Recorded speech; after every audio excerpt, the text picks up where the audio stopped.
Hello friends, thank you for stopping by. If you're visiting for the first time, my name is Michelle D'Souza. I'm a licensed financial advisor in Ontario. First of all, I would like to thank you all from the bottom of my heart for all the love and support that you showed me in my first video. I hope to stay true to your expectations. Today I'm going to talk about the first time home buyers plan of RRSP.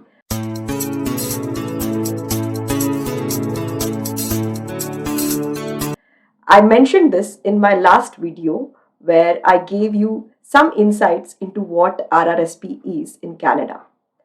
So before going into the points to consider for the first time homebuyers plan, I'm going to give you a brief description of what this plan means.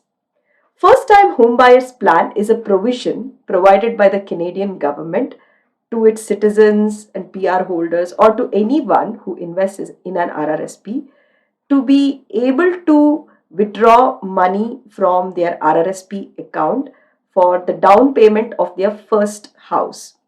In Canada, you can buy a house with only 5% of down payment if you are eligible for mortgage for the rest of the amount.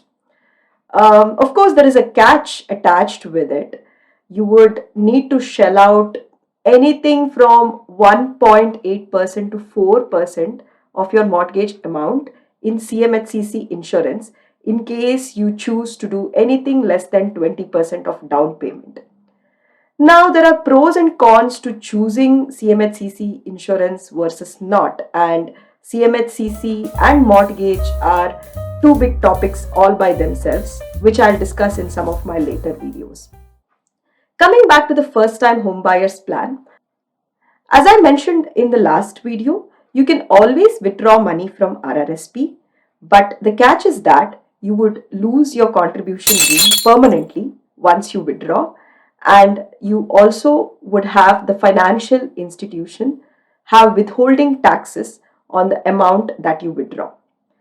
But first time home buyers plan is one such plan. The other one is lifelong learning plan, where the institution will not withhold taxes and also you wouldn't lose your contribution room by taking money out for first time home buyers plan. Now, these are the important points that you need to consider if you're withdrawing money under the first time home buyers plan.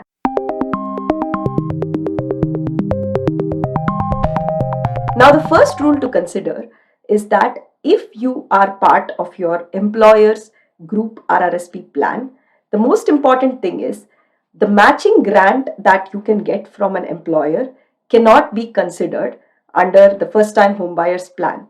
So in your calculations, if you have used it to add to your down payment amount, please note that you can't do it. So only your personal contribution in the group RRSP can be removed under the first time home buyers plan.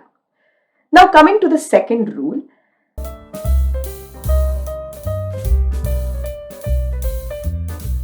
first time home buyers plan is a tax-free, interest-free loan that you get of your own money from your RRSP account. So what I mean by the loan is this is a very important thing, right? When it's a loan, you need to repay it. So the CRA expects you to start repaying the money that you took out from your RRSP from the second year of the year that you took the loan. You have 15 years from the second year to repay the entire amount, and the limit to which you can remove money from your RRSP is only 35,000 CAD. So if you fail to repay, you lose your contribution room fully. You will have to pay a penalty and also withholding taxes. So be careful about this one.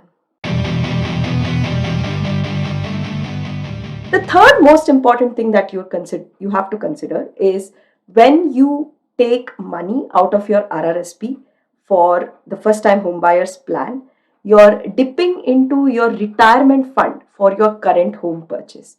So you actually end up losing the opportunity cost of staying invested in the market through your RRSP plan when you try to take money out of your RRSP. Now, the fourth point to consider is basically you need to make sure that you have your funds invested in RRSP for at least 90 days before you plan to withdraw them. So 90 days is the minimum time that you need to stay invested in this plan before you can use that money for the down payment. I know a lot of people who use the RRSP plan just to use it for the first time home buyers, but then make sure that you have at least 3 months of investment done before you use it for the first time home buyers plan.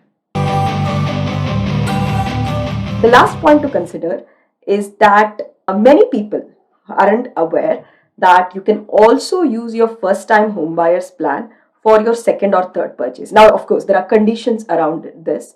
So, the condition is that you have to not own any house anywhere in Canada, or in fact anywhere in the world, for at least 4 years before which you can use this first time home buyers plan. So, say for example, you have a case where you bought your first home in your name in the beginning, and then you have your spouse who also invests in RRSP, and the second home that you buy would probably be in the ownership of the spouse. In that case, both of you can use your first time home buyers plan separately. So these were some of my tips around the first time home buyers plan. So if you plan to take advantage of this particular plan inside RRSP, I would love to discuss this further. So do check out my contact details in my website, which is provided in the description below, and show some more love. Hit the like, share, and subscribe button. Thank you so much. Goodbye.